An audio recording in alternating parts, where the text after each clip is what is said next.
Chers amis, en ce début d'année 2026, je veux vous adresser des vœux de paix, de solidarité et d'espérance.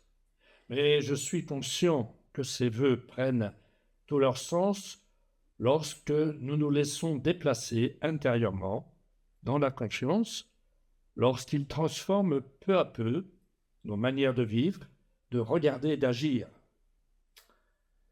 Dans un monde marqué par la violence, les fractures et tant de tensions, je suis porté de plus en plus à croire que la paix commence par la reconnaissance de la dignité de chacun, en particulier des plus fragiles, ceux qui souffrent, ceux qui peinent à se faire entendre, ceux qui nous rappellent que notre humanité est commune.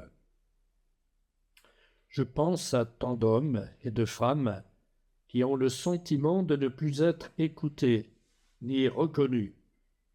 Je pense aussi aux agriculteurs éprouvés, parfois désespérés alors qu'ils exercent un métier essentiel et profondément noble, celui de nourrir. Dans les débats de société, notamment celui de la fin de vie, je veux redire avec respect et délicatesse notre conviction. Toute vie humaine mérite d'être respectée, accompagnée, mais jamais abandonnée. Personne ne devrait être seul face à la souffrance, face à la maladie, à la mort. Les soins palliatifs sont un chemin d'humanité et de solidarité à encourager. Dans un monde abîmé par la guerre et la violence, et à l'appel du pape Léon XIV, devenons des artisans de paix, là où nous vivons, avec liberté et courage.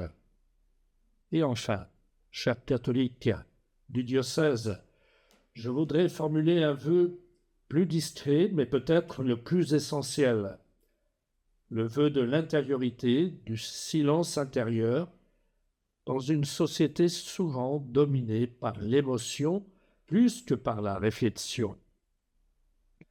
Ce silence intérieur n'est pas une fuite, il ouvre un autre chemin. Il nous conduit vers l'autre intérieur, Dieu lui-même, qui élargit notre espace intérieur et rend possible la rencontre, l'hospitalité, le dialogue. Comme le disait saint Augustin, je te cherchais à l'extérieur et tu étais au-dedans.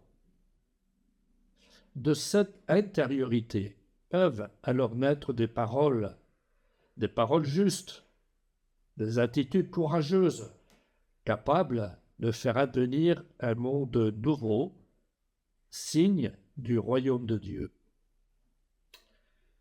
C'est le sens du rassemblement diocésain de Pentecôte 2026, auquel vous êtes tous invités, qui prendra la forme d'un pèlerinage diocésain vers notre cathédrale Saint-Front, en signe d'unité et dans un élan missionnaire renouvelé.